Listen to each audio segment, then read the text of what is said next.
এখন আমাদের যিনি প্রধানমন্ত্রী, আপনারা সবাই জানেন যে তিনি অতি অল্প সময়ের মধ্যে বাংলাদেশের মানুষের হৃদয় জয় করে ফেলেছেন।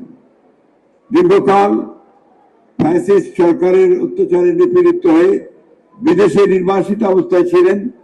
তারপরে দেশে এসে আপনাদের সহযোগিতায় বাংলাদেশের মানুষের ভালোবাসা নিয়ে তিনি একটা সত্যিকার অর্থে একটা অবাধ নিরপেক্ষ নির্বাচনের মধ্য দিয়ে সরকার গঠন করার পরে তিনি কাজ করে চলেছেন এবং তার কাজের প্রধান জায়গাটাই হচ্ছে সাধারণ মানুষের উন্নয়ন।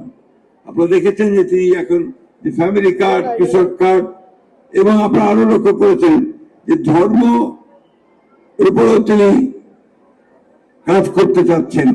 যে সমস্ত ধর্মীয় প্রতিষ্ঠানগুলো আছে, যেমন মুসলমানদের জন্য মসজিদ, তার ইমাম, মুয়াজ্জিম, মন্দিরের পুরোহিত এবং বৌদ্ধ মন্দিরের দায়িত্বে থাকেন তারা, এবং একই সঙ্গে চার্চে যারা দায়িত্ব থাকেন তাদেরকে তিনি একটা ভাতার ব্যবস্থা করেছেন, যেটা কখনোই কেউ চিন্তা করতে পারেনি।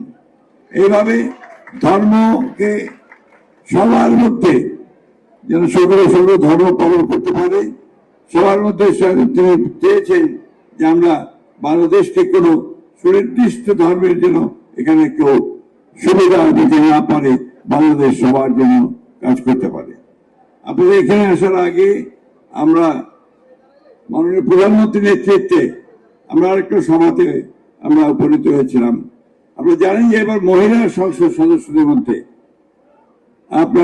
আমাদের মাননীয় প্রধানমন্ত্রী প্রত্যেকটি ধর্মের মানুষের প্রতিনিধিত্ব তিনি নিয়ে এসেছেন এবং আজকে ছিল আপনার সমতল ভূমিতে যারা নৃগোষ্ঠী আছেন তাদের সঙ্গে তিনি বসেছিলেন। তাদের যে প্রতিনিধি আছেন আপনি জানেন যে তিনি মূলত সাঁওতাল সম্প্রদায়ের মানুষ, আন্নামিজ, এবং আজকে বসেছিলেন। সেখানে একইভাবে তিনি বলছেন যে আমরা প্রত্যেকটি শ্রেণীর উন্নয়নের জন্য, তাদের আর্থসামাজিক ব্যবস্থা পরিবর্তনের জন্য আমরা কাজ করে যাব। আমরা সেই কথাই বলতে চাই যে আমরা ধর্মীয় ভাবে কোনো বিভাজন সৃষ্টি করতে চাই না, আমরা সকলকে নিয়ে কাজ করে সামনের দিকে এগিয়ে যেতে চাই। দুর্ভাগ্য আমাদের, আমরা 1971 সালে শহীদ যুদ্ধে আমরা একসাথে যুদ্ধ করে, লড়াই করে হিন্দু, মুসলমান, বৌদ্ধ, খ্রিস্টান এই দেশকে স্বাধীন করেছিলাম। সেই যে বোধ, সেই বোধ থেকে একটা বিশেষ অপশক্তি বারবার আঘাত করার চেষ্টা করেছে। আজকে সেটা একটু আছে। এখানে আমাদের সকলকে এক হতে হবে, প্রতিরোধ গড়ে তুলতে হবে এবং সেই জন্যই আমাদের ঐক্যবদ্ধভাবে কাজ করতে হবে। আমরা অত্যন্ত আনন্দের সঙ্গে জানাতে চাই যে বিগত নির্বাচনে আপনারা আমাদের যে সহযোগিতা করেছেন, সেই সহযোগিতার জন্য আমরা অবশ্যই কৃতজ্ঞতার সঙ্গে আপনাকে স্মরণ করলাম।